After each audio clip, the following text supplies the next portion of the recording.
Esto es Radio Ocote, un programa semanal de actualidad y cultura producido en Guatemala por Agencia Ocote.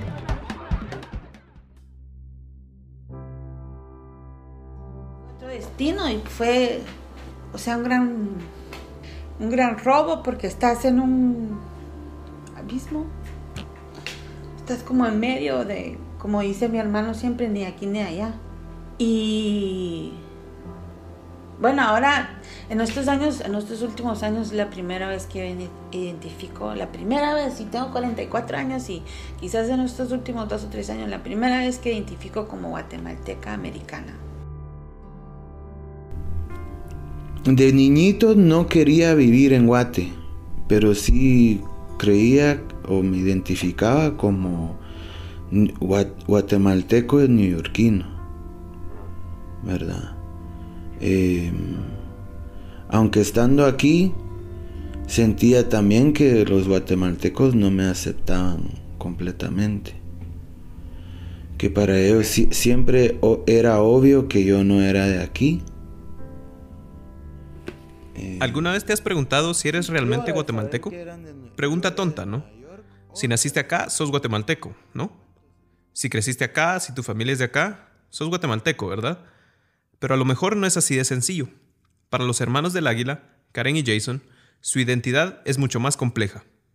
Karen nació en Guatemala, en 1976, pero en el 82, mientras tanques rondaban la ciudad, sus papás la mandaron a traer. La llevaron a Nueva York. Su hermano Jason nació ese mismo año, en Queens. Los dos crecieron en los Estados Unidos. Son de allá, pero también son de acá. Su pasaporte solo dice United States of America.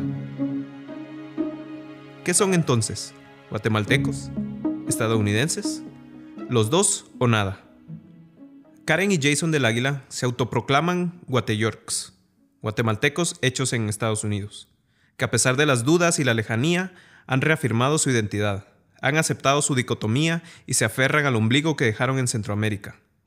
Según el Pew Research Center, en el 2017 habían 1.4 millones de guatemaltecos viviendo en los Estados Unidos. En 1980, cuando la familia del Águila migró, había poco más de 60,000. Soy Alejandro García, periodista de Agencia Ocote, y hoy los llevaré a la Guatemala de los años 80, a Queens. Hace unos meses estuve allá, en Nueva York, explorando el territorio que los migrantes guatemaltecos han hecho suyo. 2 hermanos, él un ponquete, ella escuchaba rock gótico. Ambos nos explican cómo ellos se definen y cómo se descubrieron a sí mismos en la distancia.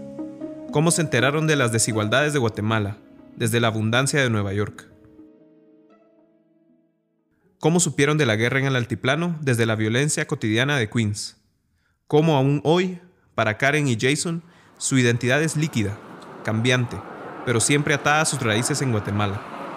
Este episodio es parte de nuestra serie Fronteras Líquidas, donde buscamos retratar y analizar la migración centroamericana. Hoy les narro una crónica de la migración, que es también una conversación sobre la nostalgia. Es que la mamá de mi mamá, la abuelita de ese lado, ya estaba aquí, vino en los 60. Sí, pues. Sí. Entonces mi mamá se moría por estar con ella. Y ella fue la que se quiso venir. Entonces mi papá y mi mamá se vinieron primero. ¿Qué año se fueron ellos? Creo que en el 80, 81. Solo me dejaron. ¿Un añito antes? Sí, Ajá. Sí, algo así. Como año y medio antes me dejaron con mi abuelita y después me trajo mi abuelita. Ya. Y cuando ellos se fueron, te dijeron, ¿nos vamos? Tal vez. ¿Estás muy chiquita? Sí, tal vez. Pero no, yo sabía que estaba con mi abuelita, pero yo siempre me sentía mejor con mi abuelita porque ellos eran muy salvajes. Ok. Así, todos jóvenes y salvajes. Ajá. ¿Cómo así? Pues, fiesteros. Fiesteros, y los 70 la gente, Ajá. O sea, la gente de la capital. Ajá. Volvemos a escuchar a Karen del Águila. Karen tiene 44 años y supervisa los pagos en el Departamento de Finanzas de la Universidad de Columbia en Manhattan. La entrevisté en su apartamento.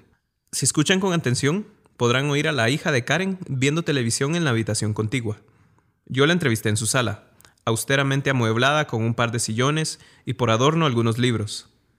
Karen vive en la esquina de la 148 y Ámsterdam, en Hamilton Heights, donde la atmósfera auditiva es salsa, bachata, hip hop y el spanglish.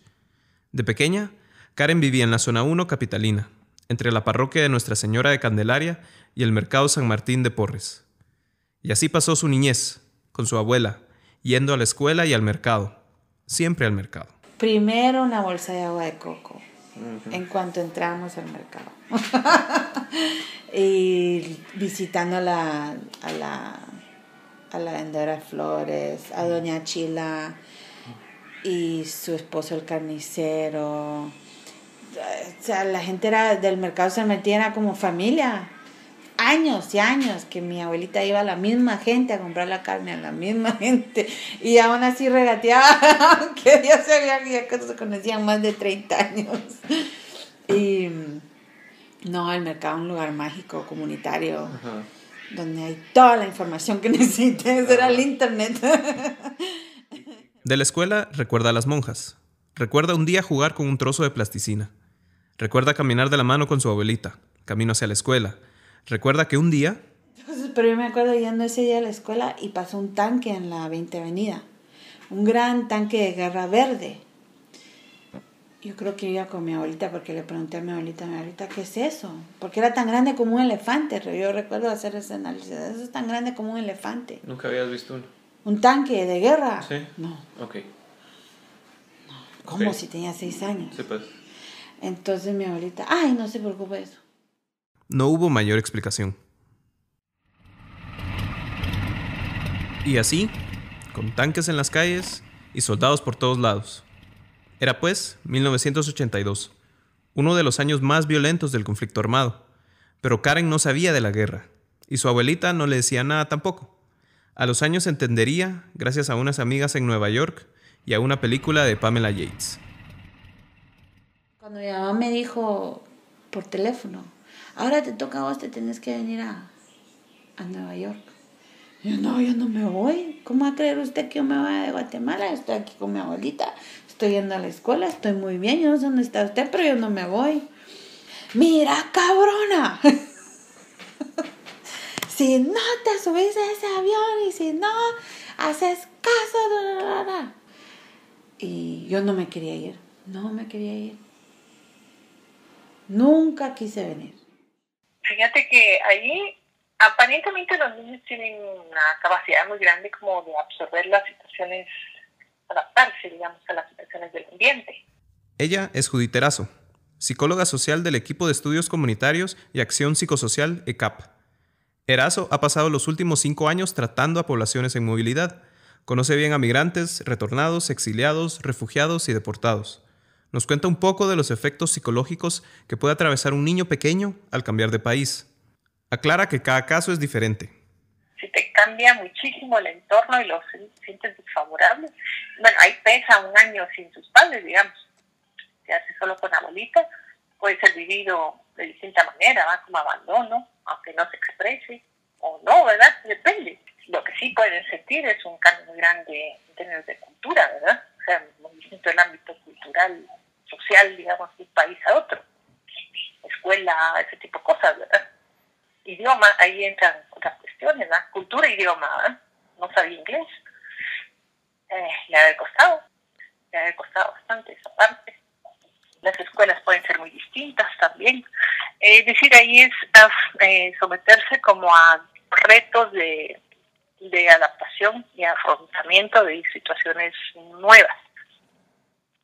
Pero si los ambientes son acogedores, digamos, propicios, sanos, pues a lo mejor no es tan difícil.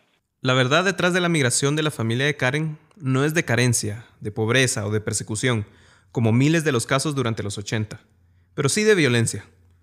La abuela materna de Karen, Mama Sheni, huyó de Guatemala por la violencia doméstica.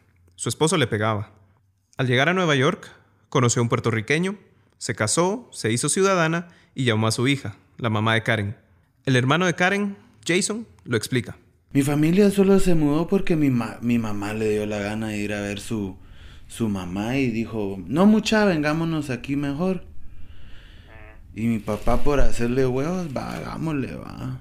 Si bien en esos años muchas personas entraban a Estados Unidos a pie, cruzando por zonas no militarizadas, los del Águila como otra gran cantidad de migrantes, tramitaron una visa de turista y se quedaron.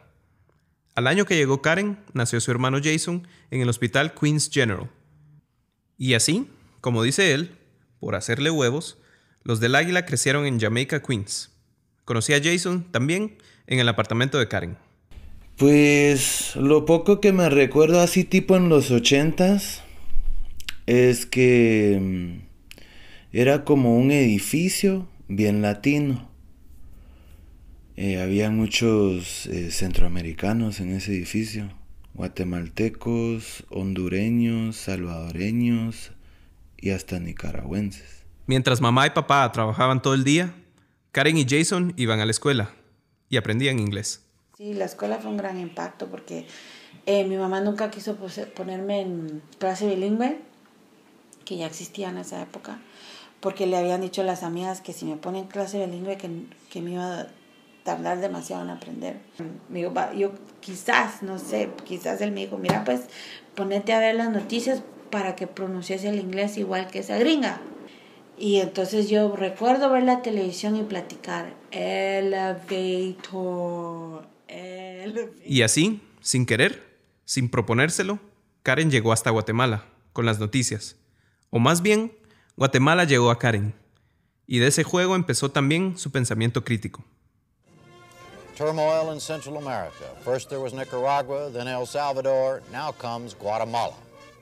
Good evening. A UN debate was dramatically interrupted Friday afternoon with the emergency... Yo veía noticias siempre, hasta hoy en día estoy obsesionada con las noticias, pero sí, ahí fue donde vi Guatemalan guerrillas advance in Huehuetenango. Y yo, gorilas. En Guatemala no hay gorilas, pero ni en Petén hay gorilas, hay monos. For by accepting the government's offer, they had unwittingly become the front line against the guerrillas. Clutching their ancient weapons, they seemed unaware of the great The dangers. Reds, communists advancing in Guatemala. Communists? There's no Russians in Guatemala. In 1950, Guatemala had the first communist-dominated government in the Western Hemisphere. Sí, yo nunca escuché nada de los soldados, no. Yo recuerdo los comunistas y los gorilas. Los rojos y los gorilas, porque igual decían los rojos. Decían o los rojos o los comunistas. Y yo, pues si no hay rusos en Guatemala, tal vez hay por ahí, yo no sé. ¿Qué pensabas? ¿Te lo creías? No. No, es muy chistoso porque como una niña no va a cuestionar un medio tan fuerte, ¿verdad?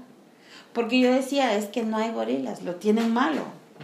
Y es que no hay comunistas, ¿de qué hablan? Lo único que pensé, bueno, tal vez hay un pueblo por ahí que yo no conozco. Mientras Karen retaba a los noticieros, a los gringos, Jason recibía sus primeras lecciones en desigualdad, en racismo, en hostilidad. Jason recuerda a su único amigo blanco. Para mí era totalmente diferente, hasta risa me daba, porque yo llegaba y la mamá muy amable, y mire, ahí hay comida en la refri, o ahí hay fresco en la refri, si quiere, va invitado. Mientras que en mi casa mi mamá contaba cada vaso de jugo, ¿va? O sea, eso de estarle ofreciendo a todos, no hombre, ofrezca agua, ¿va? Pero tome agua, ofrezca agua. Pero en esta casa ya los blanquitos tenían más en su refri, ¿va? Tenían cable, ¿va? Recuerda otra vez que fue a casa de uno de sus primos, que también vivía en Nueva York, e indignado que el árbol de Navidad tenía más regalos, Jason preguntó. Y yo, pero mano, a mí me consta que mi papá trabaja mucho y que gana dinero, y yo sé que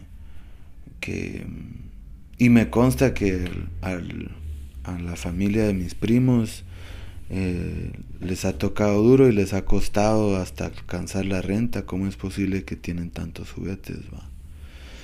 Entonces mi papá me dijo,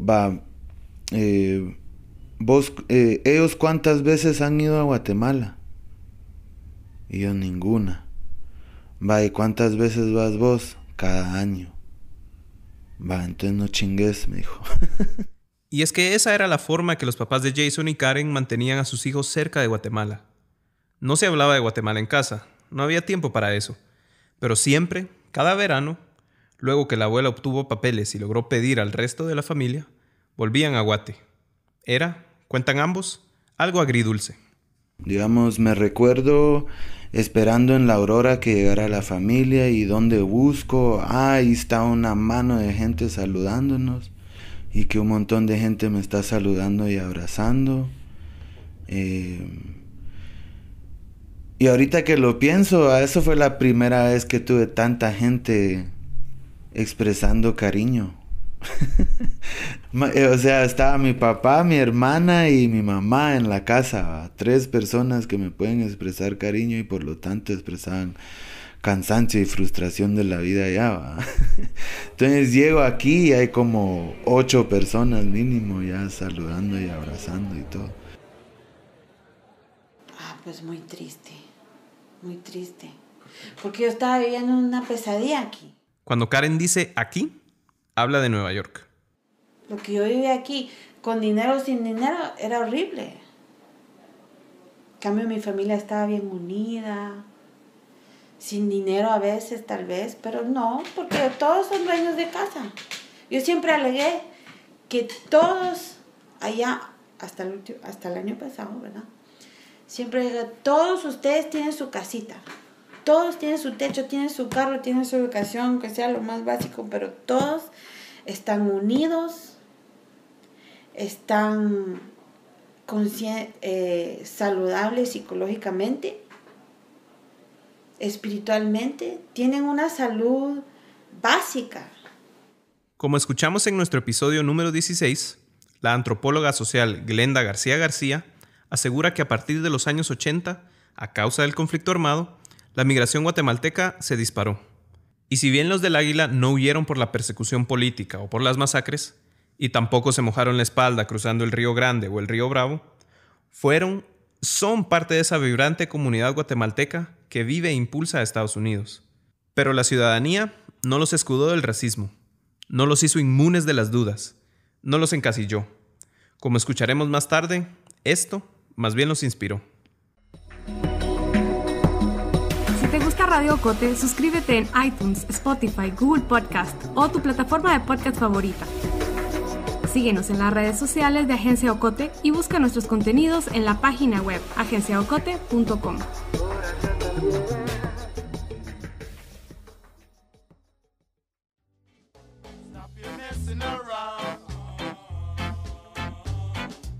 Jason de adolescente escuchaba ska, escuchaba hard rock,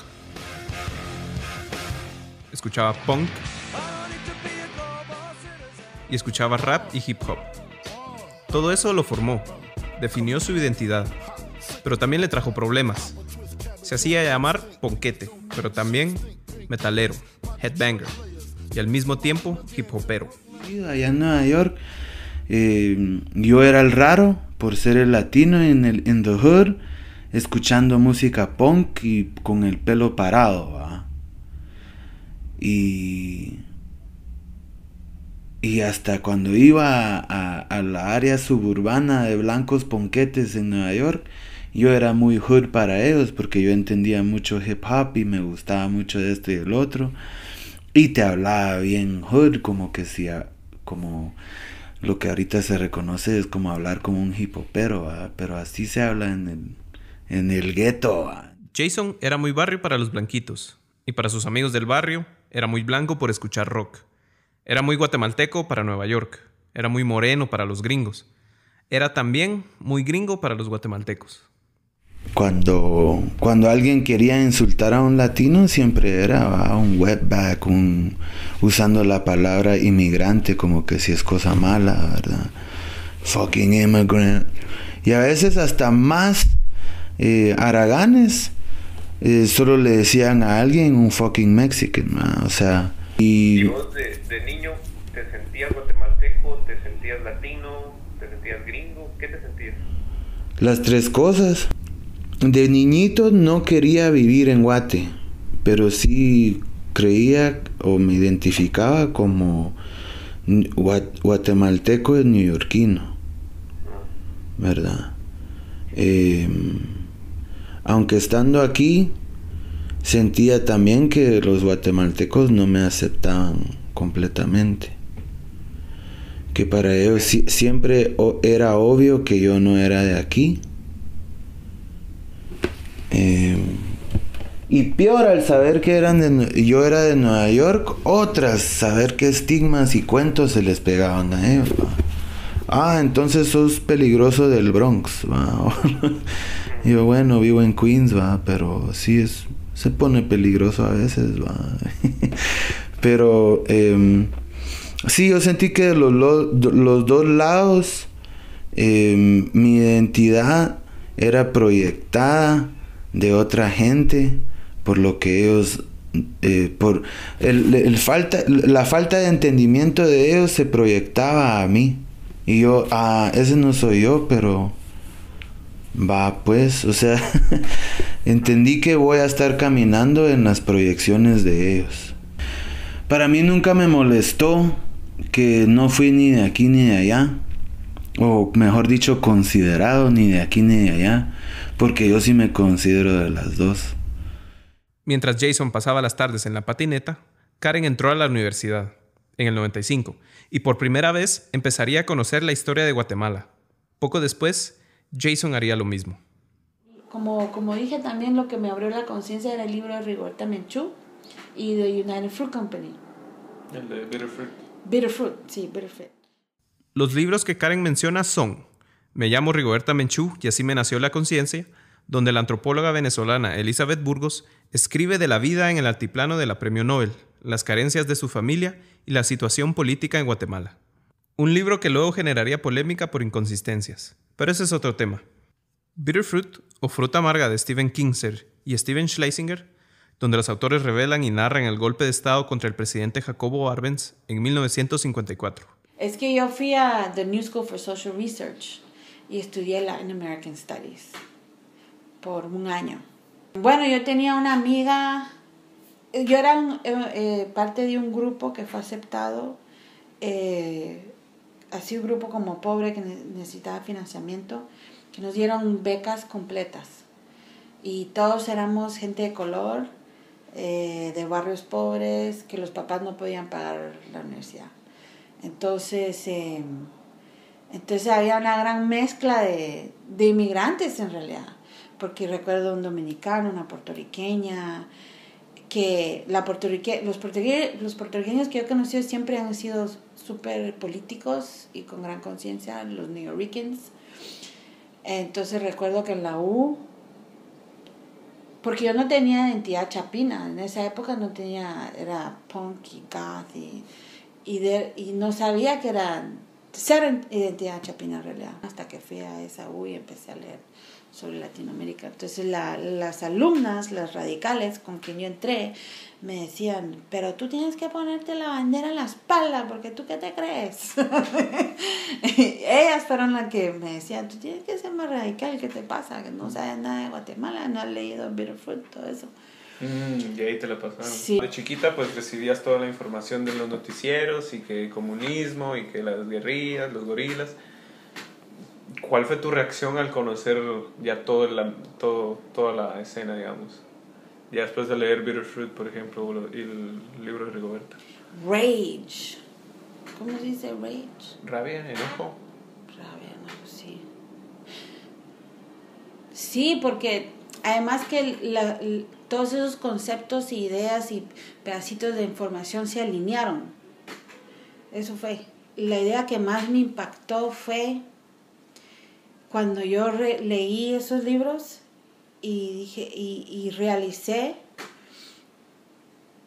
que no son comunistas, que no son animales, que no son bárbaros, que era gente pobre, indígena, campesina. Eso fue la gran realización. Esto es una guerra en contra de la gente pobre, indígena, campesina y nada más. Gente que no tiene poder. Pero le faltaba un empujoncito más a Karen para investigar obsesivamente la historia de Guatemala, para involucrarse. A Jason también, pero para él llegaría más pronto. Pueblo de Guatemala, la paz ha sido firmada. Yo creo que fue el último día de clases antes de vacaciones, porque era así un diciembre 20 algo, ¿va? Como que 22, algo así era. Y la esposa de mi papá, que a este punto él ya se había casado con una salvadoreña, y ella estaba pegada a la tele. Y yo apenas llegando a la casa, y ella me dice ella, mi hijo, en Guatemala firmaron los acuerdos de paz. Y yo, ¿qué paz? ¿Cuáles acuerdos? ¿Qué onda? Y ella fue la que me explicó, pues de la guerra, pues vos. Y me empieza a explicar, no, que Guate ha estado en conflicto interno por ya 30 y algo años, algo así, 20 y algo años. Y que al fin se iba a firmar la paz y que alegre. Y yo, vaya, solo en shock que estaba viendo la tele, vaya, viendo que estaban ahí firmando ahí enfrente del palacio. Y me recuerdo que esa es la primera vez que me puse a pensar, mano, tengo que conocer lo que no se me ha enseñado en Guate. Una nueva era en la que todos tenemos algo que decir y algo... ¿Tu papá te dijo algo en ese momento? Nada, ya le hablé ya todo me lo había dicho su esposa, y cuando él llegó fue horas después y se medio discutió mientras que él cenaba. Y él, ¿vos no sabías? Sí, por un buen rato, desde los 70, me dice. En ese entonces, Jason tenía 14 años. A pesar que Jason iba cada verano a Guatemala y veía tanques y soldados en las calles, no sabía nada del conflicto armado. Nosotros vivíamos a unas cuadras de una base militar en Guate. Y yo me acuerdo haber visto tanques en la calle en Guate y yo solo pensaba, o sea, es un gobierno militar aquí, ¿qué se puede hacer? Pero a mí nunca me contaron, y hasta cuando viajábamos, me recuerdo que decían de los peligros, pues yo solo pensaba, como no decían entre la guerrilla y fuerzas armadas, pensaba, o sea, hay mara que se balacea por ahí, va. Grueso, Guate, va. Dice que no lo habló con su hermana, pues en ese entonces ella ya no vivía en casa. Pero admite sentirse avergonzado de no conocer la historia de su país. Bueno, no. Avergonzado no. Jason lo pone de otra manera. Me sentí bien maje. Que... Sí, Ida, qué pena. ¿Cómo no vas a saber que eso... no solo qué historia impresionante en este mundo, sino que esa misma historia forjó tu presente, va. A partir de entonces, Jason empezó a ir a la biblioteca, a buscar libros sobre la historia de Guatemala y Latinoamérica. Leyó también sobre el golpe de Arbenz, sobre el involucramiento de la CIA. Leía autores como Howard Zinn y Noam Chomsky. A los 23 años, Jason se fue a vivir a Guatemala. Pero antes, hay un punto más que atender en la historia de los del Águila. 1982. ¿Recuerdan que mencioné a Pamela Yates? En el 2011, lanzó su película Granito, que sacudió los cimientos de Karen y su memoria. Ana Maria. That was my nom de guerre when I filmed with the Gorillaz. ¿Qué expectativas tenías de la película? ¿Sabías algo? Como había visto Las montañas tiemblas, pensé que sí, que iba a ser de eso, de Ríos Montt y todo eso. Ajá. Pero no pensé que se iba a enfocar tanto en el año 1982. Granito, el segundo documental que realizó la cineasta estadounidense Pamela Yates sobre Guatemala. En Granito, Yates nuevamente aborda el conflicto armado, pero se enfoca en 1982, cuando el general Efraín Ríos Montt era el presidente de facto en Guatemala, el año más sangriento de la guerra interna y, si recuerdan bien, el año que Karen llegó a Nueva York. Entonces, en ese momento, no me pregunté que por qué vinieron mis papás y todo eso. Me gustaría, yo creo que si tuviera ido mi papá, él tuviera una perspectiva más política, pero mi mamá nunca la tuvo y mi mamá solo dice que venimos por estar con su mamá.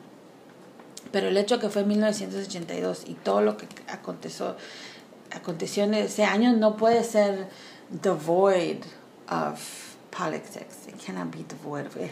Some connection had to be there. Algo tuvo que conectar. Y si no está conectado políticamente, la movida de mis papás, la migración de mis papás a los Estados Unidos en el 1982, está bien, pero a mí me define como persona ese año. En el 1982 fue cuando yo paré de ser chapina y paré de tener la posibilidad de ser guatemalteca. En ese momento yo comencé a ser gringa y desde ese entonces yo ya no fui guatemalteca. Y fue un dolor profundo. Karen hace una pausa. Por primera vez en la entrevista la necesita. Se sostiene la cabeza. Como para levantarla del letargo, le pregunto qué sintió al terminar de ver la película. O sea, un gran robo porque estás en un abismo. Estás como en medio de, como dice mi hermano siempre, ni aquí ni allá. Y bueno, ahora en estos últimos años, la primera vez que yo identifico, la primera vez, y tengo 44 años y quizás en estos últimos 2 o 3 años, la primera vez que identifico como guatemalteca americana. Nunca quise poner el guión. Nunca quise poner ni el guión ni la americana. Pero es la verdad. Y es a partir del 1982. Al inicio de la entrevista, Karen me contó algunas de sus primeras experiencias en Nueva York. Su primer recuerdo es del concreto. Dice que siempre tenía la mirada hacia abajo y recuerda que pensaba que el concreto en Nueva York era más limpio que el de Guatemala. Recuerda que antes de entrar a la escuela debía pasar por un detector de metales, que se escapaba de casa usando la escalera para incendios, que una vez un niño murió en su edificio de apartamentos porque los papás no lo quisieron llevar al hospital pues tenían miedo a ser deportados, que a su mamá una vez la agarró la migra y esa noche no llegó a dormir, y también, al inicio, que ella no quería irse de Guatemala. Y yo no me quería ir. Nunca quise venir. Karen y Jason siempre vuelven a Guatemala. Ya cuando empecé a ser activa fue porque el papá de mi hija es chileno y yo empecé a ir a muchas actividades chilenas y ahí fue cuando conocí a Marina Díaz, que era la única en un salón de 100 personas que tenía puesto blusa y huipil, y para mí fue como que en ese instante como que pude respirar, como que algo que sentí que tuve oxígeno en ese instante y fui, y ella se recuerda, ahora está retirada viviendo en Cajolá. Marina Díaz es activista indígena y es miembro de la asociación Grupo Cajolá, un grupo comunitario que busca luchar contra la desnutrición, promover la educación y estimular el desarrollo económico en Cajolá, Quetzaltenango, para así disminuir la migración. Marina divide su tiempo entre Guatemala y Estados Unidos. Y corrí inmediatamente hacia ella y desde ese entonces estoy en la lucha. Alfabetizamos juntas, dimos clases de alfabetización, dimos clases de Closing the Information Gap, de computación, recaudamos fondos para becas escolares, cofundé la organización DESGUA, que se llama Desarrollo Económico para una Guatemala Sustentable. Hicimos un proyecto que se llama The Guatemalan Dream. Me gané una beca de la Fundación Ford por hacer proyectos transculturales, transnacionales, dentro de mujeres de Brooklyn y mujeres de San Andrés Checul y Totonicapán. Y sí, todo así, cuando vi a la Marina como que oxígeno y agarré su huipil y lo huelí, lo toqué y lloré y fue increíble. En el 2005, Jason se mudó a Guatemala y colaboró por 2 años con Hijos Guatemala. Pues lo primero que me recuerdo que hicimos así grande fue que pegó el stand y dejó a muchas comunidades aquí sin ayuda. Y pues recordando que habían comunidades en protesta y en huelgas, fuimos a dejar víveres a esas comunidades y a otras dejadas en el olvido, ¿verdad? Me causó, no solo me inspiró, a seguir aprendiendo y aportando.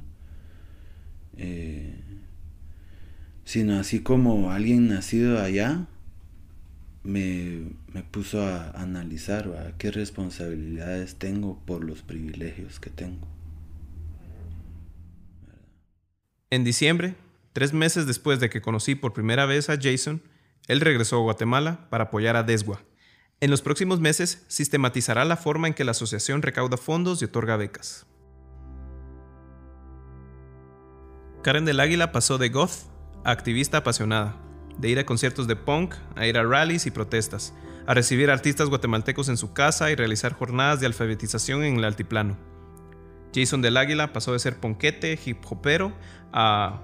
bueno, todavía lo es, pero de no saber nada de su país, se ha involucrado a nivel comunitario, a crear puentes entre Nueva York y Guatemala, a formar jóvenes.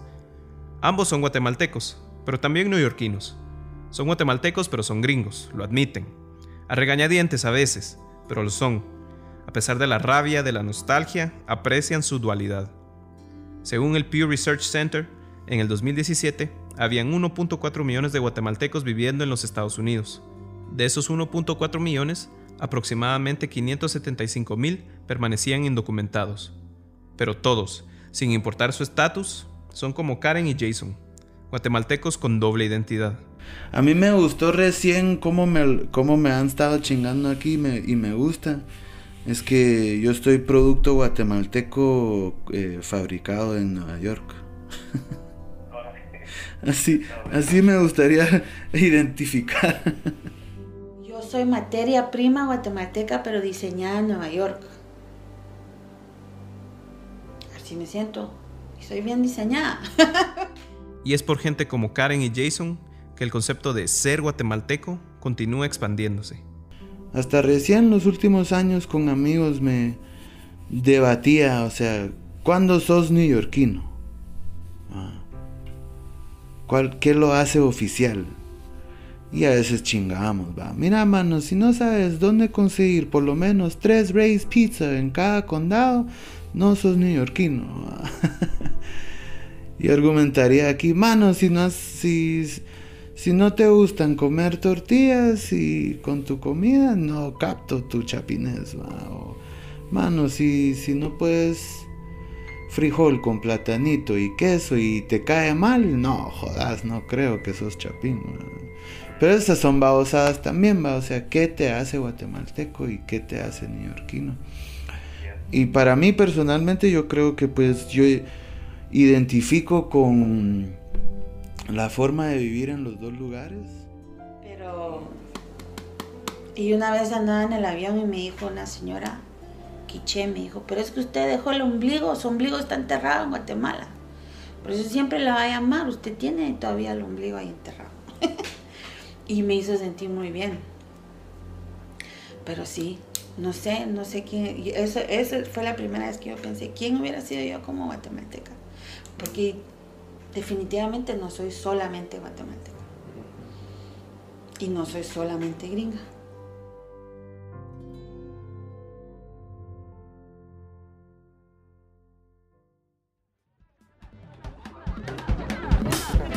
Esto ha sido todo por hoy. Regresamos con más la próxima semana.